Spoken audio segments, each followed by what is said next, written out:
Buenos días para todos, mi nombre es Juan Camilo Cárdenas. Hoy, como es costumbre en los días martes, vamos a abordar el tema de columna. El día de hoy vamos a hablar de las deformidades en sifosis, puntualmente la enfermedad de Sjögren, ¿cierto? Para empezar, un caso clínico, tiene una paciente femenina de 14 años que les papás notó una deformidad en la columna y lo que dicen es que la ven muy encorvada. O sea que algún R1 o R2 nos dijera qué imagen solicitaría inicialmente.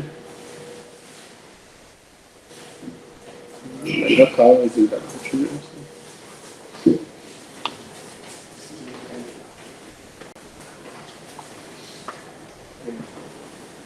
Hola, buenos días. Bueno, pues en cuanto a qué imagen, teniendo en cuenta que me impresiona que la paciente tiene una deformidad, yo le realizaría una radiografía panorámica. Y pues ya para definir si alguna otra imagen, ya me basaría pues en el examen físico, a ver si tiene algún tipo de dolor, qué tipo de dolor tiene, si tiene algún tipo de debilidad, alteración de la sensibilidad o hallazgos sugestivos de radiculopatía y o mielopatía. Perfecto. La paciente tenía dolor únicamente axial, no tenía déficit neurológico ni signos que sugirieran una radiculopatía ni mielopatía. Entonces esta es la imagen, que la ven, y algún R2 o R3 para responder las siguientes preguntas. Listo. Serían estas. Pues basado en esta imagen, ¿qué medidas, ángulos o parámetros de esta imagen le gustaría conocer? Y si solicitaría alguna imagen adicional en el abordaje y en el enfoque de esta paciente.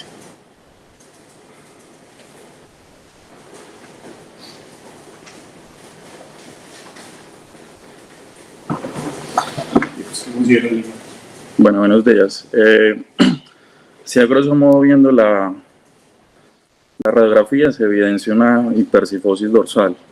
Me gustaría conocer el ángulo pues, de la cifosis dorsal, del SBA, pues el valor del SBA, la incidencia pélvica y el valor de la lordosis lumbar.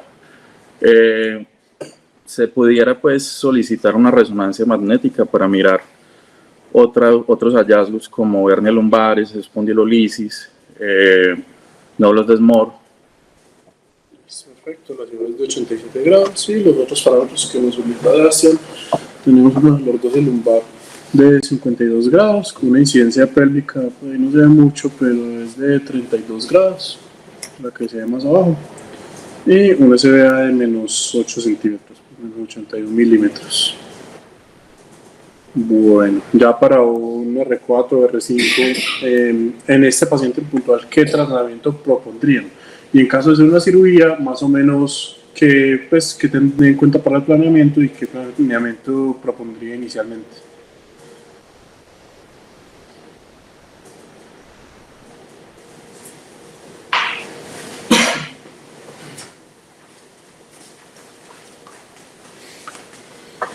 Buenos días. Pues primero que todo, el motivo de la consulta del paciente fue una deformidad dorsal, ¿cierto?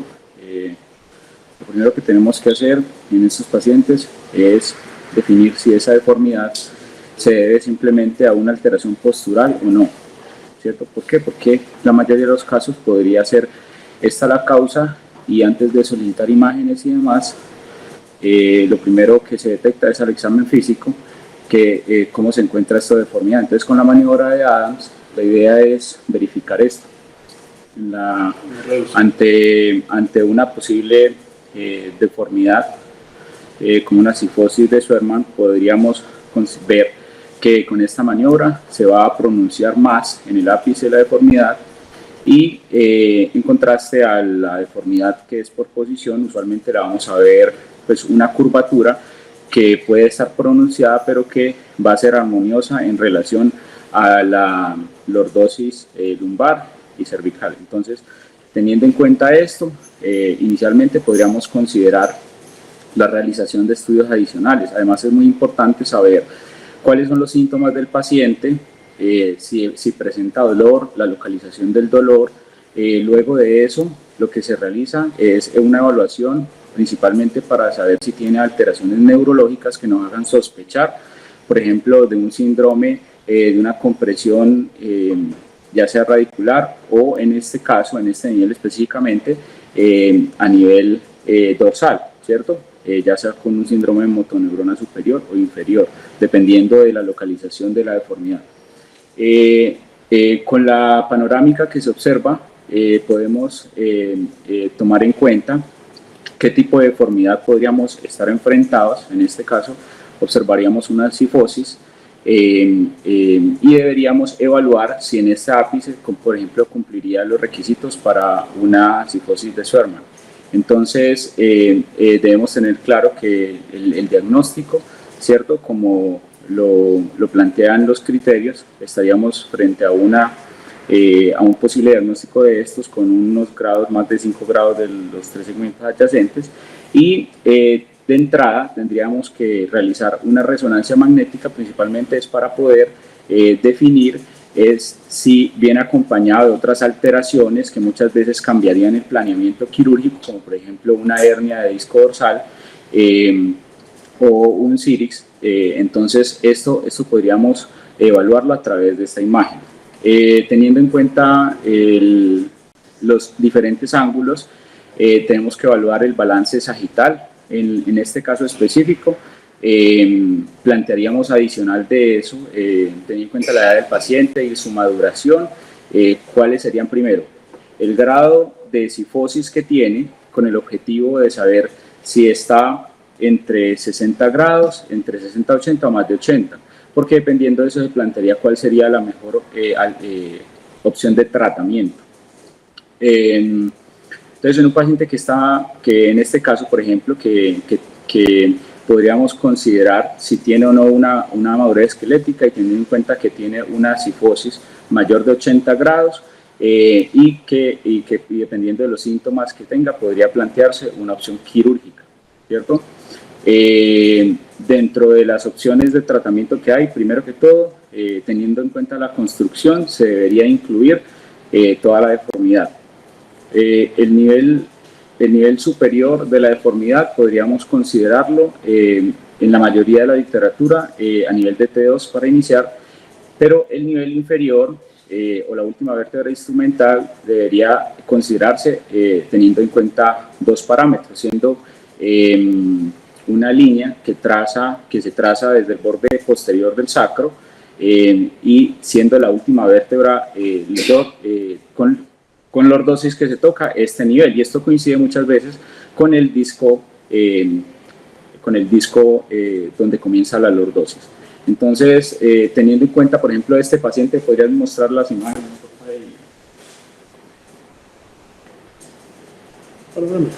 Eso, entonces la panorámica, podemos observar que vos de pronto tenés una imagen de la línea sacra posterior. Ah, bueno.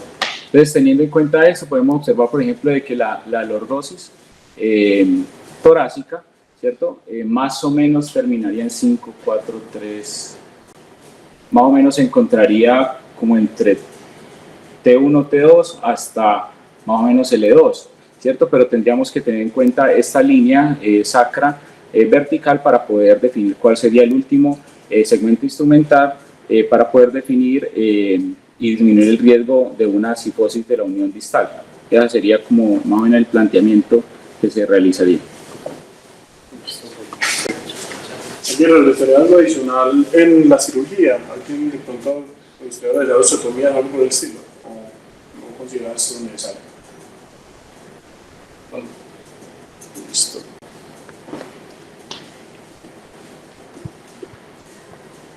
Perfecto. Ya con esto vamos entonces a dar inicio pues, al tema como tal de las cifosis de Scheuermann. Para pasar un poquito de la historia, esto fue escrito en 1920 por el médico danés Holger Wolfgang Scheuermann, que fue que la escribió inicialmente, no le puso ese nombre, sino después se le atribuyeron a él y le pusieron el nombre como tal, ¿cierto? En ese entonces, pues las características que se dan principalmente es, como había dicho el compañero, una cifosis en la parte dorsal o dorsolumbar, que va a estar caracterizada por el acuñamiento anterior de los cuerpos vertebrales, el aplastamiento de los mismos y la cifosis que va a causar de forma consecuente. Inicialmente el Dr. Scheuermann propuso como un mecanismo para su instauración la necrosis avascular de la apófisis anular, que se encuentra justamente en ese borde entre el disco y la vértebra en su parte más anterior.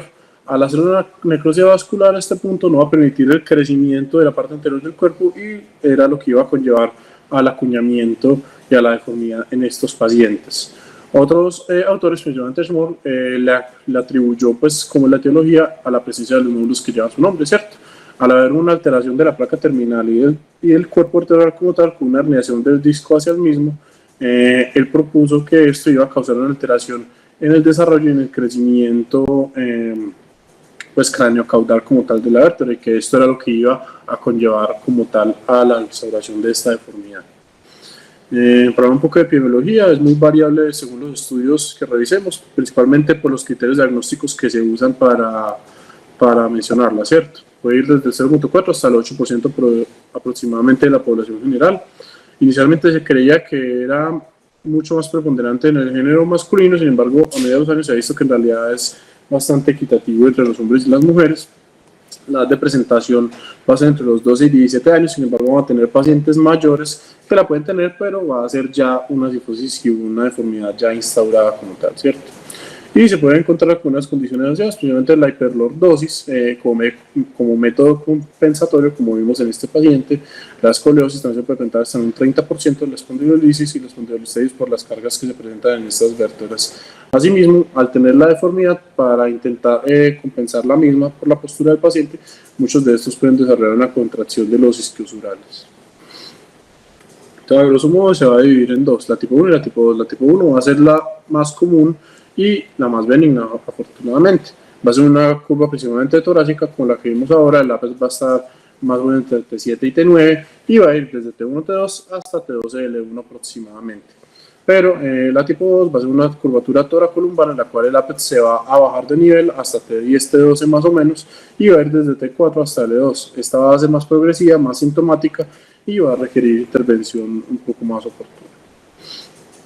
Entonces, la etiología es lo que les decía, lo que se ha propuesto principalmente, pues lo que se cree hoy en día es que existe una alteración, una debilidad en la placa terminal del disco, que es justamente la interfase entre el disco y el cuerpo. Entre esta estructura, esta va a ser la parte más débil, que se va a proponer, pues, que va a preponderar más a tener alteraciones, ¿cierto? Y también es la parte menos vascularizada. Entonces, cuando tenemos una alteración de la placa terminal, esto nos puede permitir que existan alteraciones como tal desde el disco o como tal en la vértebra. Entonces, lo que se ha propuesto son las dos cosas que les había dicho ahora justamente. En la parte más anterior, la apófisis anular, alteración de esta que puede presentarse con fractura o con necrosis vascular y no permitir el crecimiento en la parte craneocaudal en el aspecto anterior de la vértebra, o en la parte a nivel de la mitad de la vértebra, causado por un nódulo de Schmoll, por la herniación del núcleo pulposo a través del cuerpo vertebral. Adicionalmente se han asociado los factores mecánicos, que es principalmente el esfuerzo repetitivo, los pacientes con índice de masa corporal elevado, así como los pacientes con mayor altura comparado con la media de la población. Se ha encontrado esta como una enfermedad más frecuente. El largo del esternón también se ha asociado, principalmente cuando tenemos esternones cortos, menos de 17 centímetros. Esto lo que va a hacer es que no va a permitir un crecimiento adecuado, porque pues como sabemos va a estar en relación con las costillas, entonces va a restringir un poco el crecimiento, principalmente en la parte anterior, lo que puede predisponer a que se haga un acuñamiento de las vértebras y se haga la deformidad, ¿cierto? Y asimismo como la osteoporosis, sin embargo, pues esto es bastante raro en los niños, especialmente ya con enfermedades asociadas. Entonces, para resumir, esto es básicamente lo que pasa en estos casos. Tenemos una placa terminal muy débil, que es deficiente, y tenemos un estrés mecánico y unas alteraciones que nos van a predisponer a presentar esta deformidad. Los hallazgos que vamos a encontrar son principalmente, como les había dicho, la cifosis, los cuerpos en cuña que son característicos, pero también vamos a encontrar otras cosas, como el aumento del diámetro anteroposterior de las vértebras, el espacio discal disminuido e irregular, el anillo equimosario anterior desprendido, que es el que vemos en las vértebras inferiores, ¿cierto? Que es el otro método, pues la otra etiología propuesta por Schoederman. Entonces, en cuanto a la clínica, esta se da en inicio en la adolescencia por los picos de crecimiento principalmente. Es una deformidad progresiva, el dolor va a ser el síntoma más común, usualmente este va a ser axial. El déficit neurológico en realidad es muy raro y se ven deformidades muy avanzadas, principalmente por encima de los 90 grados. Y las alteraciones pulmonares también van a ser en realidad raras. Estos pacientes pueden mover un poco menos de volumen corriente, pero muchas veces pueden tener incluso unas capacidades vitales aumentadas comparadas con otros pacientes.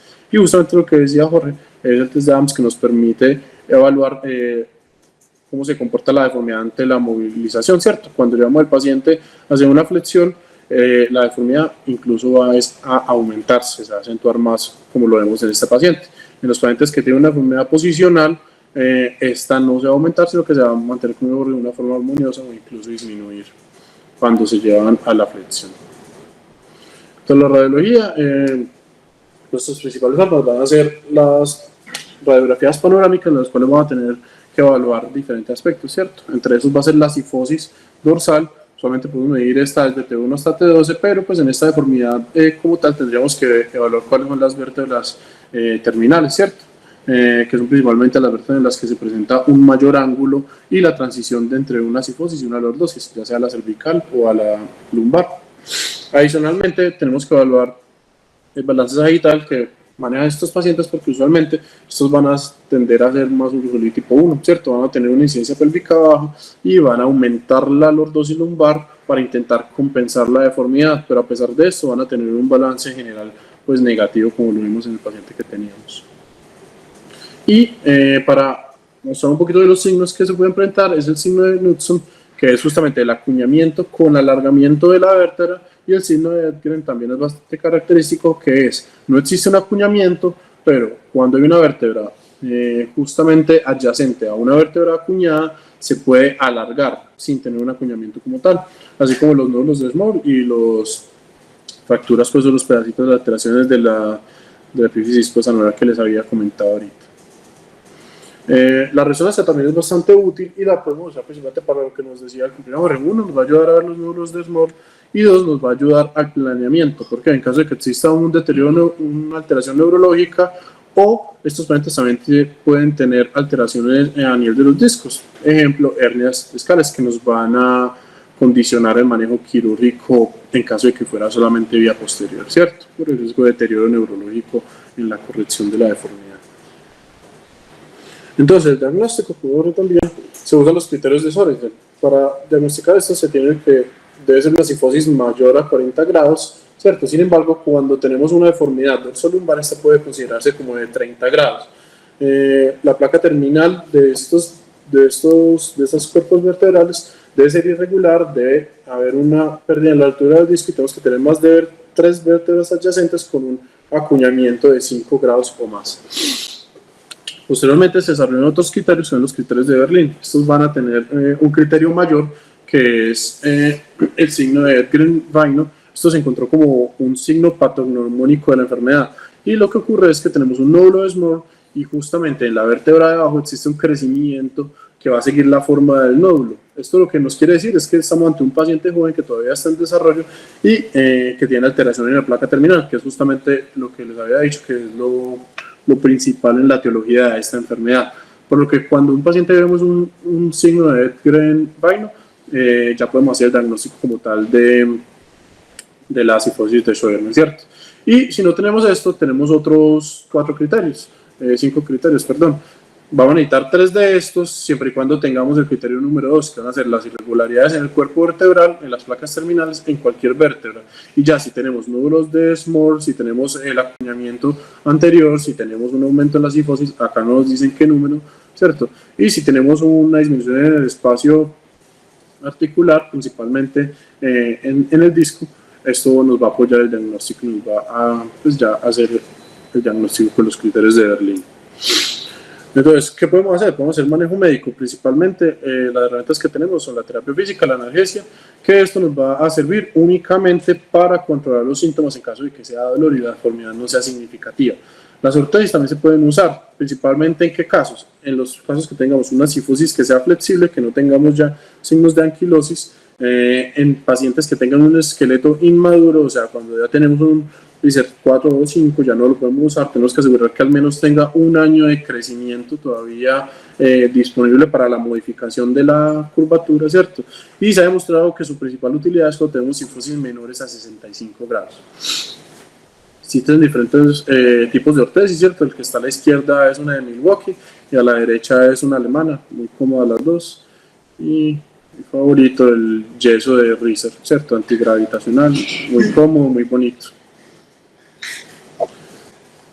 Y ya el manejo quirúrgico como tal, tenemos que se puede presentar principalmente con las deformidades progresivas. El límite para definir un manejo quirúrgico no está bien establecido y se ha demostrado que es aproximadamente entre 70 y 80 grados. Si bien hay unos autores que recomiendan los 80 grados de forma categórica, hay unos estudios que han demostrado la diferencia en los desenlaces cuando los pacientes tienen una deformidad más allá de los 70 grados, ¿cierto? Diferente a si tuvieran 70 o menos. Adicional a la deformidad progresiva, si tenemos un deterioro neurológico o si no tiene respuesta al manejo conservador. Y cuando tenemos una deformidad dorsolumbar, podemos disminuir el criterio a los 40 grados, ¿cierto? Entonces, ¿cuáles van a ser los objetivos de manejo en estos pacientes? Llevarlos a una mejoría del dolor si las terapias iniciales con fisioterapia, analgesia o incluso las ortesis no sirven, la mejoría del balance sagital, la corrección de la deformidad como tal, pero un asterisco acá porque tenemos que saber qué es corrección de la deformidad y tenemos que saber cuáles son los objetivos para corregir la deformidad. No siempre va a ser llevar a un rango de normalidad como tal. Y la mejoría cosmética que en muchos de estos pacientes va a ser importante, por ejemplo en este. Bueno, ya para el planeamiento quirúrgico tenemos que tener en cuenta diferentes cosas, ¿cierto? Lo primero va a ser la evaluación detallada de la deformidad. Tenemos después que definir una vía de abordaje, tenemos que definir los niveles de instrumentar y cuáles son los métodos que vamos a usar como tal para corregir la deformidad. Entonces, en la evaluación de la deformidad necesitamos las radiografías panorámicas, las cuales vamos a evaluar todos los parámetros que nos contó ahorita Jorge, principalmente la cifosis, cuáles van a ser los niveles en los cuales va a estar comprometida la deformidad, cuál es el ápice de la deformidad, cuál es el grado, pues los grados, ¿cierto? El ángulo de Cobb, cuál es la lordozilumbar y la incidencia pélvica. ¿Esto por qué? Porque tenemos que tener en cuenta esto justamente para el planeamiento, para saber a qué vamos a llevar al paciente. Algo muy importante también va a ser el nivel de anquilosis y la flexibilidad. Acá podemos evaluar la hiperextensión, ¿cierto? Cuando lo que hacemos es poner un rollo o una bolsa de arena pues, en la parte interescapular, esto nos va a ayudar a ver si la columna es flexible o no. Esta puntualmente sí lo es.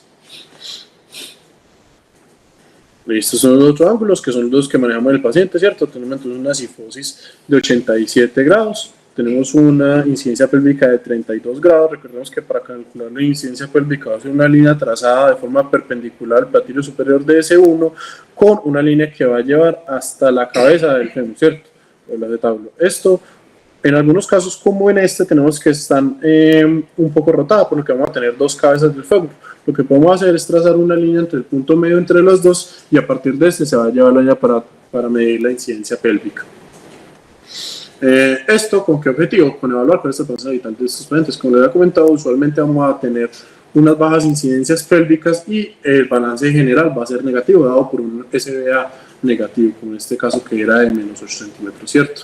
Esto nos va a ayudar a saber cómo se está comportando la columna y a qué lo queremos llevar. Recordemos que este tiene una incidencia pélvica de aproximadamente 32 grados con una lordozilumbar de más de 50 grados. Esto es de forma compensatoria para la deformidad que está presentando arriba.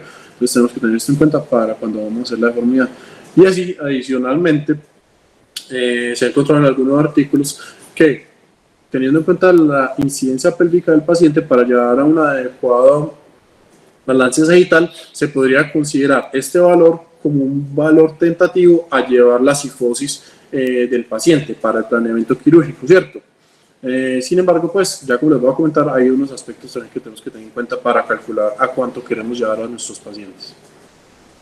Lo siguiente va a ser definir la vía de abordaje, ¿cierto? Se ha escrito de forma pues, anecdótica casi ya la vía anterior única, que se da por liberación completa del ligamento longitudinal anterior. Esto se dificulta mucho cuando existe anquilosis y se realizaría con disectomías a múltiples niveles con reemplazos a estos mismos niveles. Se ha encontrado que puede ser una alternativa favorable, no reduce en gran medida y tiene mayor tasa de complicaciones, por lo cual se ha dejado de usar este abordaje único pues, de forma anterior. Entonces tenemos principalmente dos que van a ser el posterior únicamente o el combinado. ¿Cómo podemos definir qué manejo vamos a usar? Se han hecho diferentes estudios para evaluar cuál es el mejor, cuál es el más adecuado para llevar a nuestros pacientes. Cuando hablamos de la corrección como tal entre los dos tipos de manejo, vemos que en realidad en este metaanálisis que hizo el Journal de Neurosurgery en su capítulo España no mostró diferencia alguna, ¿cierto? Es casi cero, no favorece ni al manejo anteroposterior combinado ni al manejo posterior únicamente. Sin embargo, cuando vemos los tiempos quirúrgicos y vemos el sangrado intraoperatorio, vemos que ambos se ven afectados por el abordaje combinado, siendo mucho más favorable el abordaje posterior únicamente. Van a ser cirugías más cortas, cirugías más seguras, con menos sangrado.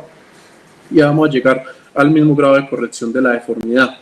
Asimismo, cuando hablamos de las complicaciones en general, también van a estar aumentadas en el abordaje combinado, por lo que va a estar favorecido el abordaje posterior únicamente. Menos como tal las complicaciones únicas, pues las complicaciones pulmonares van a estar aumentadas por el abordaje naturalmente, ¿cierto? Nos presiona mucho más a alteraciones pulmonares, el riesgo de infección va a aumentar también y la tasa de fallo de la instrumentación no se va a ver afectada. Si bien se ve que pareciera haber una tendencia a la mejoría con el abordaje posterior único, pues en realidad no es una diferencia estadísticamente significativa, por lo que no se puede considerar como una ventaja pues como tal. Pero lo otro que tenemos que tener en cuenta también cuando vamos a ver qué tipo de abordaje es lo que decía Jorge. Si tenemos un paciente con una hernia a nivel dorsal y esta hernia probablemente cuando lo llevemos a una corrección nos va a causar un deterioro neurológico por compresión directa, entonces en este caso sí estaría indicado hacer un abordaje combinado, ¿cierto? Los niveles a instrumentar. ¿Qué va a ser importante en estos casos y cómo lo vamos a definir? Lo importante va a ser los límites de la deformidad, que van a ser las vértebras terminales, tanto superior como inferior. Van a ser las vértebras con mayor ángulo todavía en la cifosis, ¿cierto? Cuando este ángulo empieza a disminuir, ya va a pasar a la lordosis, o cuando disminuye para abajo, pues va a ser dentro de la cifosis como tal. Recordemos que este pues va a ser tanto superior como inferior. Yo les había dicho, pues tipo 1 usualmente es entre T1 y T2, y abajo va a ser más o menos entre T10 y T12, ¿cierto? El ápex, que va a ser justamente la vértebra va a estar plana, pues a 0 grados prácticamente a nivel del ápex, y va a ser el punto en el que mayor deformidad hay, ¿cierto? Y las otras cosas que tenemos que tener en cuenta va a ser lo que nos decía Jorge también, la primera vértebra lordótica y la vértebra estable. Ya vamos a hablar un poquito de esto. Puntualmente, para saber cuál es el nivel a instrumentar superior, diferentes autores han descrito, como he dicho Jorge también, T2 como el nivel que en la mayoría de los casos vamos a poder usar. Incluso cuando llevamos a un paciente a instrumentaciones por debajo de T2 se aumenta el riesgo de talla y de PJK, ¿cierto? Pues de cifosis proximal.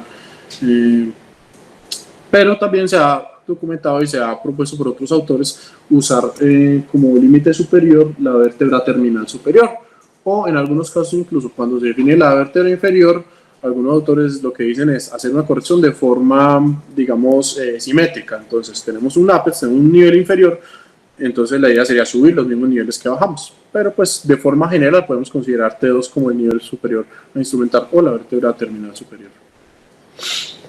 Y ya, para hablar de la vértebra terminal inferior tenemos entonces los dos conceptos, ¿cierto? La primera vértebra lordótica y la vértebra estable, o la vértebra tocada por la línea sacra, ¿cierto? Esta línea sacra que nos pedía Jorge ahorita, y podemos evidenciar que en este caso la última vértebra que va a tocar la línea sacra va a ser L3, y en algunos casos, tal como nos decía Jorge, la primera vértebra lordótica y la vértebra estable va a ser la misma, como en este caso que les muestro a la izquierda, que la vértebra estable y la vértebra lordótica va a ser L1. Sin embargo, en algunos casos, como en nuestro paciente, no van a coincidir. En este caso, la vértebra estable va a ser L3, mientras que la primera vértebra lordótica va a ser L1. Entonces, ¿cuál decidimos? ¿Cuál usamos en estos casos que no coinciden? Se han hecho también estudios para evaluar esto y se ha demostrado que en definitiva existe una mucho mayor tasa de fallo de la instrumentación y una cifosis distal cuando usamos la primera vértebra lordótica como un último nivel a instrumentar comparado con la vértebra estable, ¿cierto? Entonces lo que deberíamos hacer es trazar la línea sacra y usar la última vértebra que toque la línea como vértebra inferior a instrumentar. Entonces, como tal, cuando vamos a hablar de la corrección de la deformidad, ¿qué podemos hacer? Primero, tener en cuenta la elección adecuada del sistema, ¿cierto? Usar tornillos transpediculares. Algunos autores proponen el uso de ganchos sublaminares en los niveles, en los últimos niveles. Esto con el objetivo de hacer una transición, digamos, como más armoniosa, con un sistema de menor fuerza de agarre, pues comparado con un tornillo transpedicular, para no aumentar el riesgo de cifosis de unión, tanto proximal como distal. Algunos autores pues recomiendan esto, pero no es una recomendación general, ¿cierto?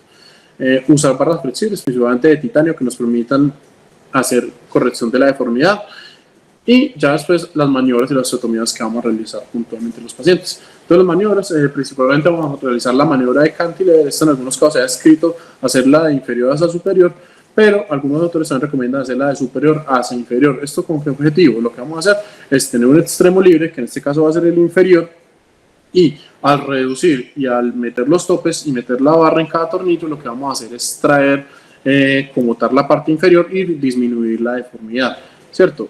Esto porque es así, porque el mayor torque, la mayor fuerza se va a hacer justamente en la parte distal y la parte inferior.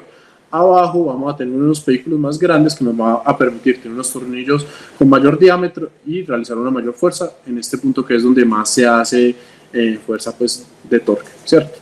Posterior a esto, lo que vamos a hacer es utilizar, colocar los topes de abajo, y vamos a realizar una compresión que nos va a ayudar a corregir la deformidad. Estos son como los pasos, a grosso modo, de lo que se va a hacer. Luego que tenemos que tener en cuenta en la parte de la biomecánica, en la corrección de esta deformidad, es que inicialmente vamos a tener una disminución en la altura, principalmente en la parte anterior, ¿cierto? Pero en general todos los cuerpos están aplastados. Cuando llevamos a un paciente a una corrección de la deformidad y lo que hacemos es estirar un poco pues, la columna, ¿cierto? Aumentar la altura, tenemos que tener en cuenta dos cosas.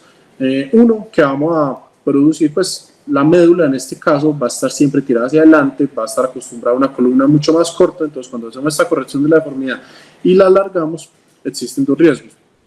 Uno, la compresión de la médula puntualmente y el daño neurológico, por lo que se tiene que hacer siempre esto bajo monitoreo neurofisiológico.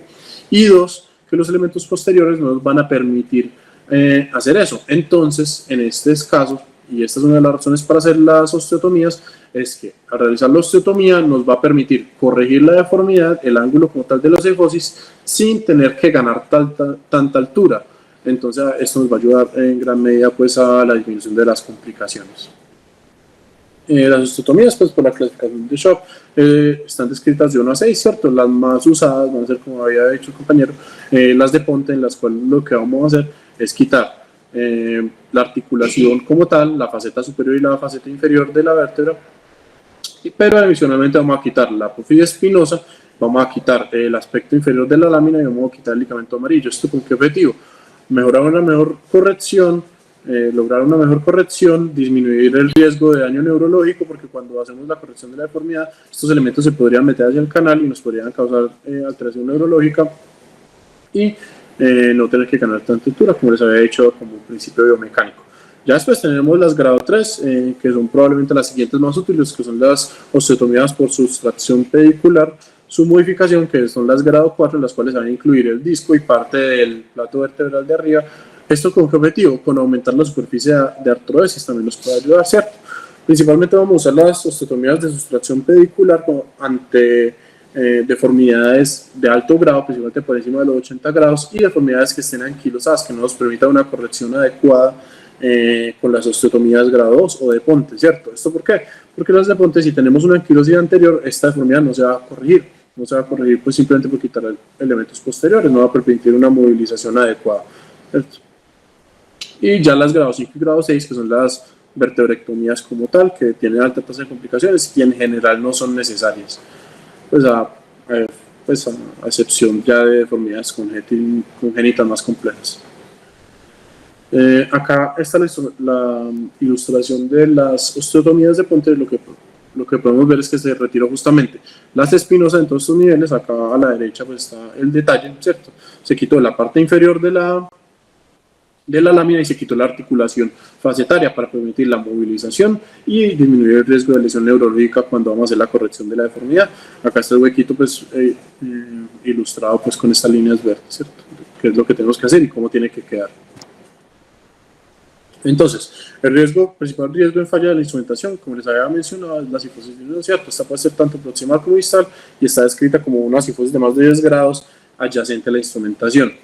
Entonces, ¿qué nos hemos dado cuenta que puede servir para disminuir el riesgo en estos casos? Uno, la elección adecuada de las vértebras en instrumentar, definiendo bien un nivel superior, un nivel inferior, con lo que les dije ahorita. Dos, preservar los complejos ligamentarios adyacentes a las uniones. Por ahí 2 o 3 vértebras adyacentes al borde inferior y al borde superior, cuidar muy bien los ligamentos, ¿cierto? Porque a veces en la disección podemos lesionarlo un poco y esto va a aumentar el riesgo de complicaciones. Lo que les había comentado del uso de ganchos en los niveles distales, que va a ser una transición más armoniosa entre la instrumentación y la columna como tal, y no sobrecorregir. Se ha visto que cuando llevamos a unos pacientes unas correcciones, digamos, exageradas, de más del 50% del ángulo que teníamos previamente, o más de 40 grados, estos pacientes van a tender a fallar, le vamos a alterar el balance digital y van a tender a fallar más que los pacientes en los que somos un poco más conservadores. Entonces tenemos que intentar llevarlo a un límite superior normal, no necesariamente a la normalidad. Y ya como tal los mensajes para llevar a la casa, elegir muy bien los pacientes, ¿cierto? No todos estos pacientes tienen que operar. Una buena planeación prequirúrgica con todos los parámetros que les comenté ahorita y todos esos puntos a tener en cuenta, tener claros los objetivos, no sobrecorregir y recordar siempre la importancia de la artrodesis, que nos va a asegurar el éxito de la cirugía a largo plazo. Una instrumentación, por más bien hecha que esté, no dura para siempre, ¿cierto? Y ya la resolución del caso, la paciente se llevó a una instrumentación desde T2 a L3, como les había comentado. Adicionalmente se le hizo una osteotomía de sustracción pedicular en el ápice de la deformidad y podemos ver acá la instrumentación sin complicaciones. Se puso una barra transversa también, transverso. Y vemos la corrección de la deformidad, pasó de tener 87 grados a 59 grados aproximadamente. Pero no solo eso, veamos el balance sagital global, que tenemos un SBA que ya va a ser apenas de menos 1.4, ya teniendo una columna balanceada, ¿cierto? Y la lordosis lumbar también le mejoró en gran medida, ya pasando prácticamente a un resolvido, ¿cierto? Estando compensada. Recordemos que la incidencia pélvica era de 32 grados y pues el valor ideal va a ser más o menos 10 grados, entonces tener una lordosis lumbar de 43 grados, que es apenas 11 grados más, comparada con la otra que era de 23 grados más, es una mejoría significativa en este caso. Ya eso sería todo.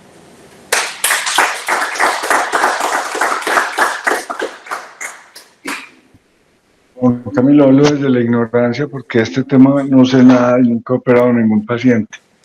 Pero esto es una enfermedad del adolescente. ¿Qué pasa cuando no se opera en el adolescente y cuál es la técnica quirúrgica ya en un adulto? ¿Es igual o tenemos que corregir el balance sagital con ALIF, SLIF y todas esas cosas? Listo, profe. En estos casos, pues, primero tener en cuenta que no van a ser ya curvas tan flexibles como en los adolescentes, no va a tener rango a mejorar, entonces pues la ortotesis ya no sería una opción. Dos, usualmente la deformidad a nivel lumbar es compensatoria, por lo que no se tendría que evaluar, pues no se tendría que intervenir siempre, ¿cierto? Y de hecho muchos de estos pacientes va a tener incluso aumento en la lordosis lumbar, no les va a faltar lordosis. Y tener en cuenta, pues en estos pacientes sí va a ser mucho más importante evaluar la anquilosis, ya muy probablemente van a tener más anquilosis, por lo que van a necesitar osteotomías de mayor grado en estos pacientes, creería yo. Pues no me he enfrentado a uno de estos, pero creería que eso sería la diferencia principal. El profe Gustavo, ¿qué opina acá? Gracias. Yo le doy la palabra a Gustavo. Si quieren hacer alguna cosa. Adelante Julián. Julián tiene, pues, yo creo que más experiencia que yo en Sheberman. Los Sheberman realmente son casos que escasos. Ese caso es de nosotros y yo he operado algunos, pero me parece que nos llegan muy pocos. Pero yo creo que Julián tiene más experiencia que yo. Adelante, Julián. Buenos días para todos. ¿Me escuchan bien? Sí, señor. Hola. Sí, te escuchamos muy bien.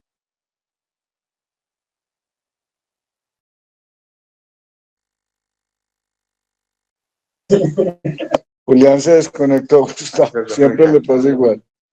¿Qué, Julián?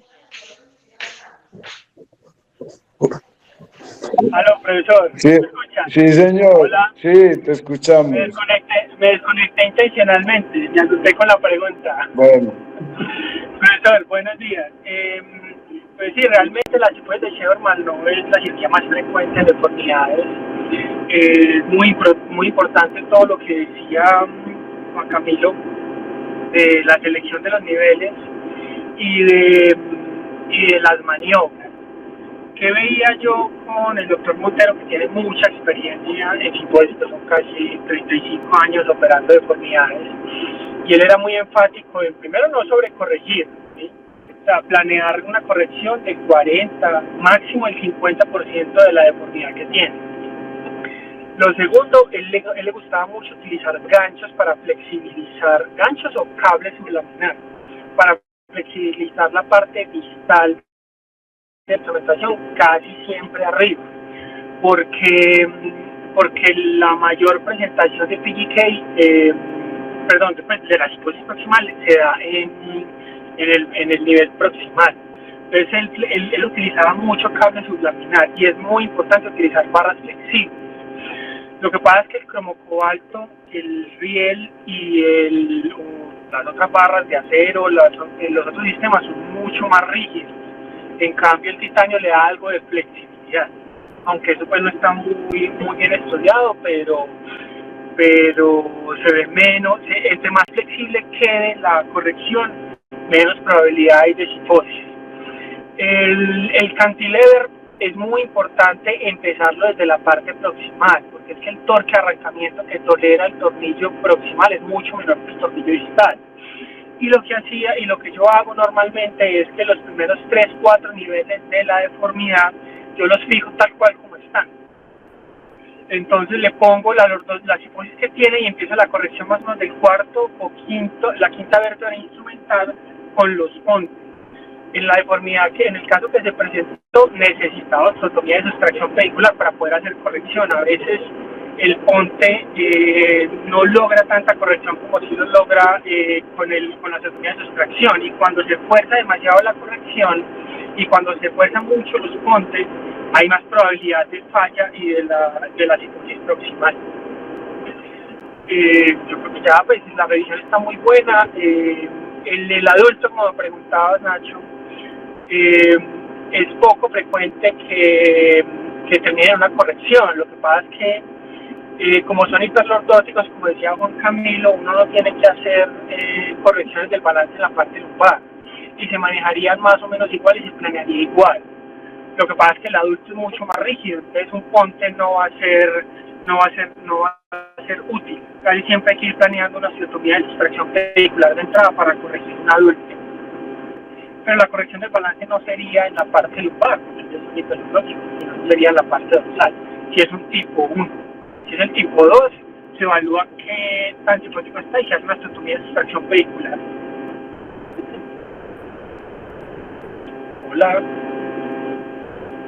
Hola. Sí, Julián, sí, te escuchamos todo muy bien. Muy claras tus anotaciones. Nacho, ¿qué más preguntas hay por ahí en el auditorio? no, aquí no veo preguntas. El profesor Rivera, que estaba por ahí, quiere hacer algún comentario que seguramente también tiene más experiencia que nosotros.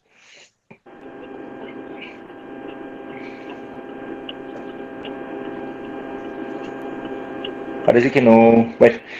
No, yo como para puntualizar ahí o para decir como algo de la experiencia que yo he tenido, pues realmente yo creo que pues Sheberman, no he operado más de, yo creo que 5, no sé, 6 pacientes. Realmente llegan muy poco o no he tenido pues como la oportunidad de operar más pacientes. Antes, digamos que cuando hice pues el fellow, sí operamos como un poco más, operábamos por ahí uno cada 2 meses porque era pues un centro de referencia y llegaban más. Pero a mí la impresión ahorita pues que ya he acumulado pues algunos casos, es que encontrar un Sheberman flexible es muy difícil. O sea, los Sheberman usualmente son pacientes que llegan ya al final de la adolescencia, ya al final de la madurez esquelética. Entonces encontrar un paciente con una deformidad flexible realmente es muy poco frecuente. Algunos pacientes los intenté resolver únicamente con osteotomías de Ponti y me parece que no da, o sea, me parece que es muy difícil, me parece que el instrumental queda muy tenso. Inclusive yo ya tuve una falla proximal que realmente pues se fusionó espontáneamente. El paciente no tuvo, pues, como no tuvo ninguna complicación neurológica, quedó deforme, pero el paciente, digamos que con algo de dolor ahí va y no ha querido volverse a operar. Pero en general me parece que son deformidades muy rígidas y en general, y lo que he notado es que cuando uno realmente hace osteotomías de 3 columnas, como la osteotomía de sustracción pedicular, pues realmente flexibiliza suficiente la curva como para tener correcciones más adecuadas, o más, sí, más efectivas, de acuerdo, pues, claramente de acuerdo al planeamiento, y con menos riesgo inclusive de falla intraoperatoria del instrumental, que es el problema, que uno empieza a bajar la barra y se empiezan a aflojar los tornillos cuando las curvas son muy rígidas. Entonces, en general, digamos que esa es como la experiencia mía con el Sherman. Me parece que en general son curvas rígidas y que las osteotomías de Ponte no me parece que sean tan útiles, excepto que se encuentre pues un paciente, digamos, con un diagnóstico muy temprano, una enfermedad de Sherman que apenas está empezando pues como eh, pues como en la adolescencia temprana, pues un paciente de 11, 12 años. Yo no tengo más comentarios. Me parece bueno, otro tema también es que es una enfermedad que el paciente es el que pide la cirugía, ¿cierto? En general el paciente, especialmente cuando es una mujer, es una deformidad que realmente es muy grotesca para una mujer, porque realmente afecta bastante como su apariencia física, inclusive mucho más que las escoliosis. Una niña con una escoliosis se pone una camiseta y no se le nota, excepto que tenga pues como un hombro muy descompensado o alguna otra cosa, pero digamos que se puede ocultar un poco más. Una niña con una enfermedad de Sherman digamos que genera pues es una deformidad realmente muy grotesca. Entonces, con toda seguridad nos van a llegar este tipo de pacientes y el planeamiento es como la esencia para que les vaya bien. Muchas gracias, Nacho. Julián, ¿algún otro comentario?